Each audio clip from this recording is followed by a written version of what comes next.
Maayong adlaw mga maninay, welcome back to my YouTube channel. So for today's video guys ay dahil meron po akong order ng mulberry tea ay magpapacking po ako ngayon dahil marami na po akong tuyo na mulberry dahon. So ito po yung mga pinatuyo kong mulberry. Temporary nilagay ko po sila dito dahil hindi ko pa sila napack. So ngayon ipapack ko na po sila at ready na po yung aking tea bag. Meron na rin akong gloves dito at meron na rin akong mga bowl dito na aluminum para sa paglagyan ko ng dahon. So dahil wala po akong ginagawa, kaya ngayon ay magpapak po ako at mamaya magluto na naman ako ng cassava chips dahil tomorrow ay scout na naman nila ni Bless. Magbibinta po ako doon sa area, sa paaralan kung saan sila maglaro yung mga anak ko, mag-scout. Binyo ng kanilang scout. So pupunta ako doon para magtinda ng cassava chips dahil alam nyo naman mga maninay, mahirap na magtamad-tamad. So bisag unsa na lang gid ang atong diskarte ani para makasurvive ta sa ka-crazy sa panahon ug dili ta magsalig sa lain tao. So morning wa po ko maanad nga magsalig ko og lain tao. Munang maningkamot jud ko kutob sa akong makaya. Labarn lang gid ta ani kay wa man tagi swerte nga naay bana nga moalalay nato. Pero bisan pa man na guys, daghan kayong salamat kay naaghapoy mga tao nga nag-alalay sa ako anda mo tabang sa ako sa bisag ginagmay nga panginahanglanon, nakatabang sila sa ako especially na gid sa inyo nga ako mga subscribers. Daghan kay salamat, labi na katong gatan-aw gid permi sa akong video ug wala nag-skip sa ads. Daghan gid kayong salamat sa inyo ha mga maninay. Bawi lang tanan ni puhon pag grasyaan na si Maninay Inday ninyo. So karon kani siya, ako ni siyang ibalhin. Ako ni siyang ibubo dire para mapak. Oh, grabe ang lamok oy. Nya kani siyang kuan nga akong gigamit, dili ko ni nako siya ilabay kay magamit na po ni nako sa mga sunod pa nga mauga nga dahon. Actually naanay gibuwa dito niya si mama nanguanday si mama og kanang pahid halibon na dahon sa halibon. Nagpatuyo rin si mama, gagawa din kami ng tea na halibon. Ano po tawag doon ng halibon ha? Sambong. Oh, meron din kaming sambong tea mga maninay.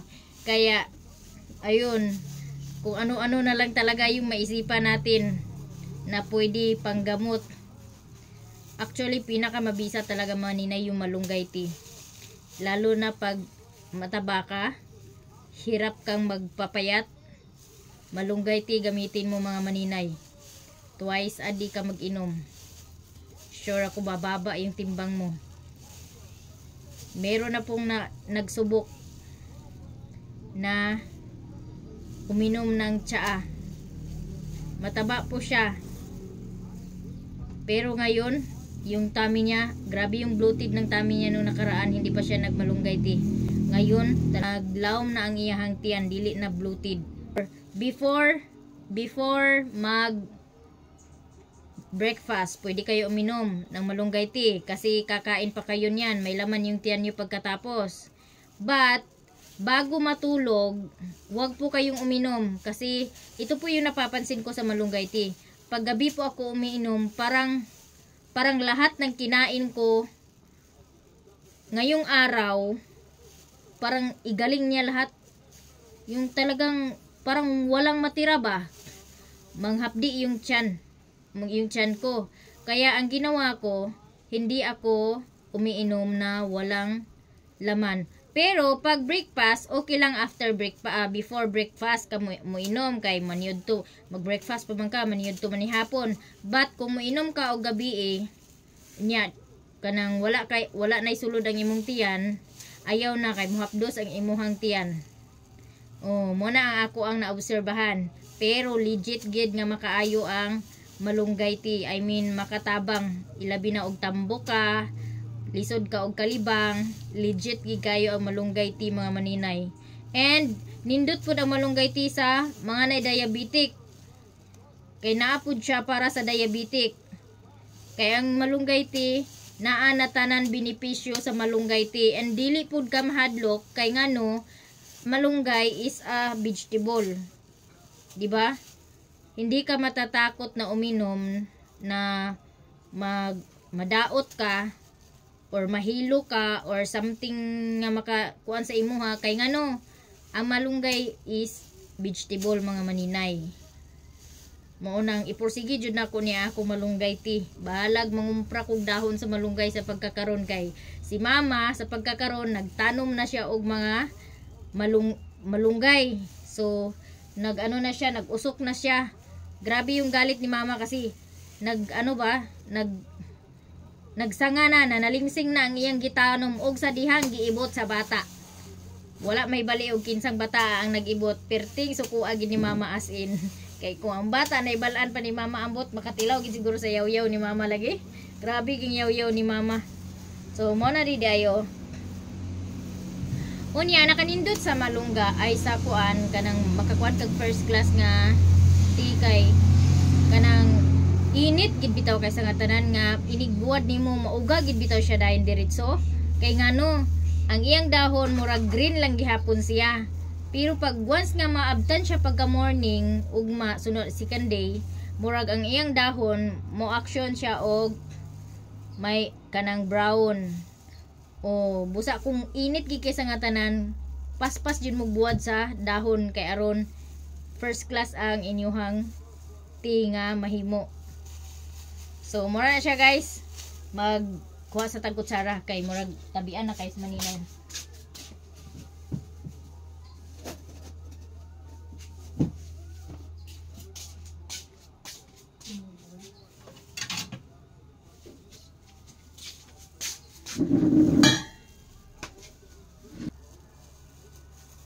Unya ang nindot pod sa mulberry tea, before nimo siya kumuton like idugmokon, wa isa siya steam. Kanang dili pa kay siya bitaw uga.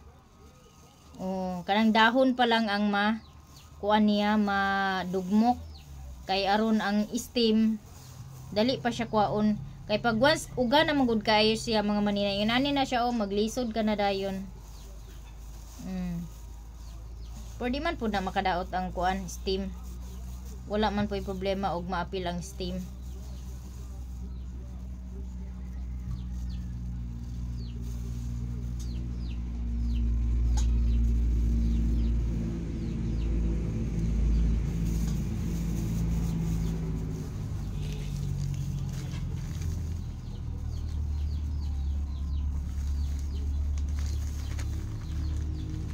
Kunya na day ko ipakita sa inyo ha mga maninay na anak ko gipalit nga kanang puncher para sa tag aning mulberry tea, di ba? Di ba pag magpalit gid mo og mulberry tea na aman siya itag dire mo bitay.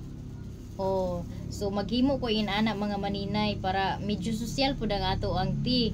No, diri pud ako ibutang nya nana ko gipalit nga puncher nga pagka-cute gid kay nga inani ra gid siya kadakaang bangag. Pang ano gid siya, pang tag gid siya nga puncher.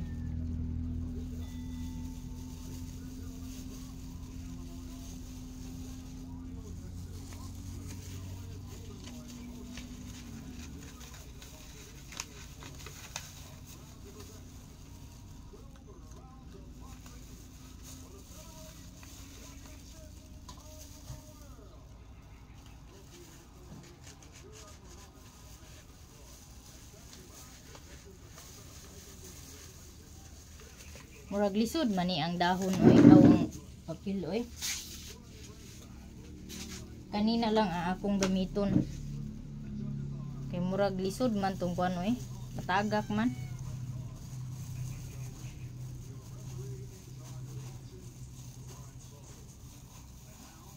Kay once mauga na og taman ang dahon, dali nagigay siya dugmukon. Unya ayaw pud siya pagdugmuka pag ayo kay aron dili siya mga hulog or manglusot sa tibag.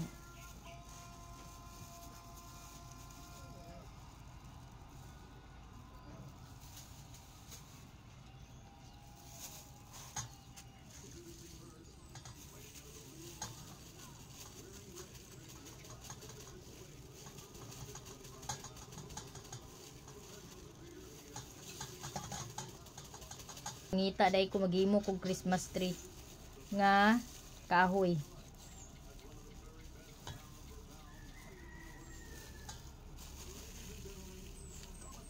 Okay. Excuse me.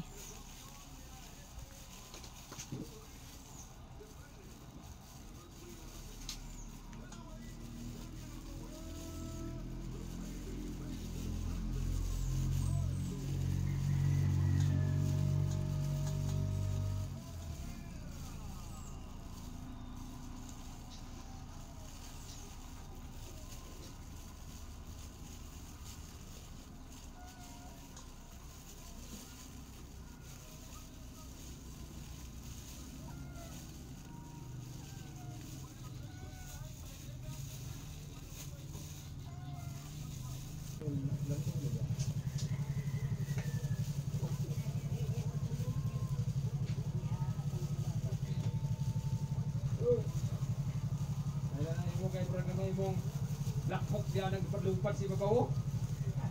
Kuy igang na niya. Mag-wear lang ko og kalo mga maninay kay ako ang hairnet na misplace na po na ako butang. Nakita na ko to pagpanghipos pero nakalimot kog asa na ko nabutang.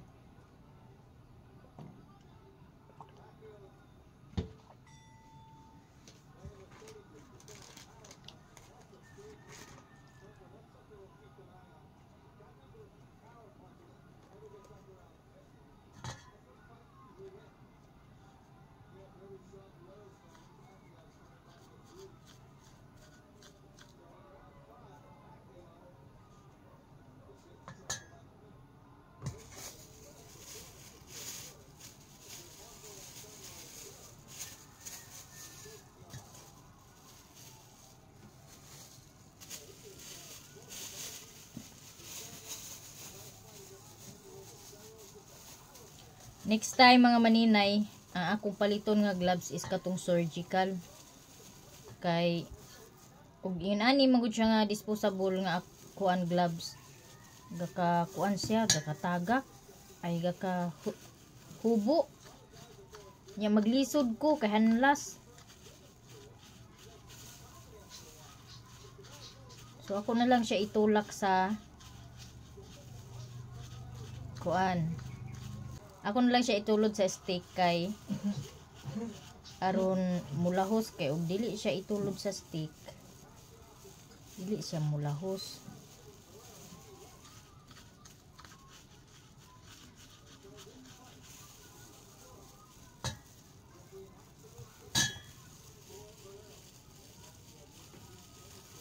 Maglisod man gud ko og inani nga gloves unya. Hinigtali bitaw. Hanlas. Madulas siya.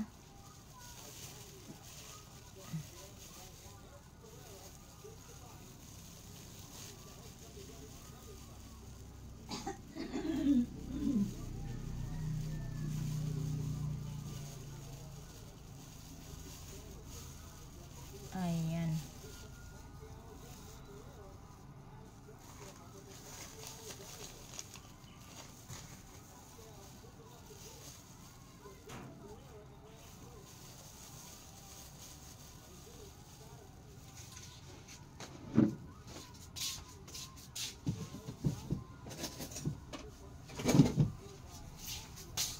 Try na lang nila ako ang kutsara bi. Ang kutsarahon magud siya murag. Pwede raman po dahil siya kutsarahon.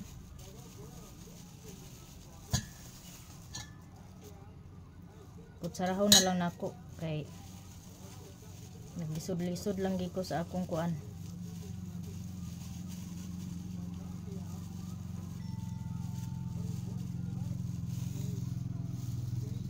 Kinahanglan gid siya bantayan no kay ngano ang kaning tibag na siya mga sobra-sobra bitaw nga murag cotton.